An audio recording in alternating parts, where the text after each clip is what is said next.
لیکن اب ویسے یہ کوئی کنٹروورشل چیز جلوس نہیں رہا.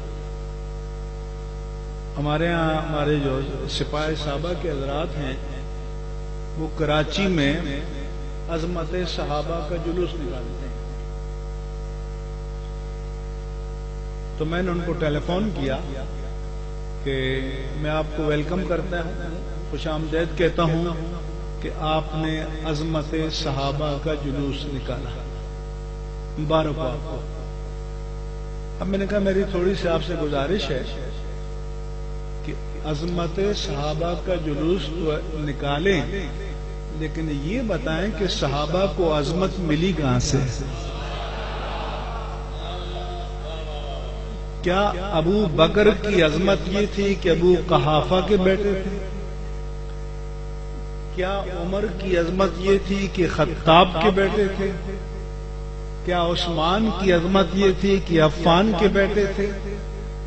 کیا علی کی عظمت یہ تھی کہ ابو طالب کے بیٹے تھے رضوان اللہ تعالی علیہم اجمعین؟ تو صحابہ میں عظمت آئی ہے تو نسبت غلامی مصطفیٰ سے آئی ہے. تو میں نے کہا کہ اے عظمت صحابہ کا جلوس نکالنے والوں, اللہ توفیق دے تو جس نسبت نے ان کو عظمت عطا کی ہے ایک جلوس ان کے نام کبھی نکال دو. اور یہ میں نہیں کہتا, یہ خود صحابہ فرماتے ہیں. حضرت عمر فاروق رضی اللہ تعالی عنہ کی خلافت کا زمانہ تھا. آپ حج کرنے آئے اور مکے کی پہاڑیوں میں نکل گئے تو ان کی آنکھوں سے آنسو جاری ہو گئے. کسی نے کہا کہ امیر المومنین یہ تو مسرت کا مقام ہے, اسلام کو دنیا میں غلبہ ملا, آپ کو تو خوش ہونا چاہیے, آپ رو رہے ہیں. انہوں نے کہا میرے عزیز یہ آنسو رنج و علم کے نہیں, حزن و ملال کے نہیں, دکھ اور درد کے نہیں, یہ اللہ کی بارگاہ میں تشکر کے آنسو کہ مجھے اپنا لڑکپن یاد آ گیا.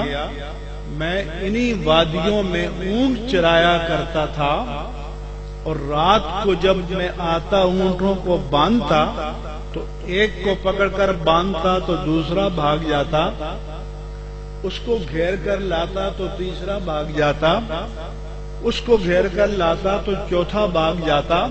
ان کے باپ خطاب بڑے جلالی تھے تو میرا باپ مجھے پیٹتا کہ نالائق عمر تجھ سے یہ 10-20 اونٹ کنٹرول نہیں ہو رہے.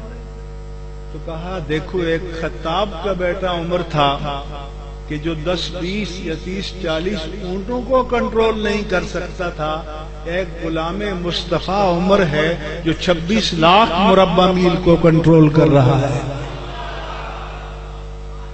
لہذا یہ بنیادی جو تصور ہے, لیکن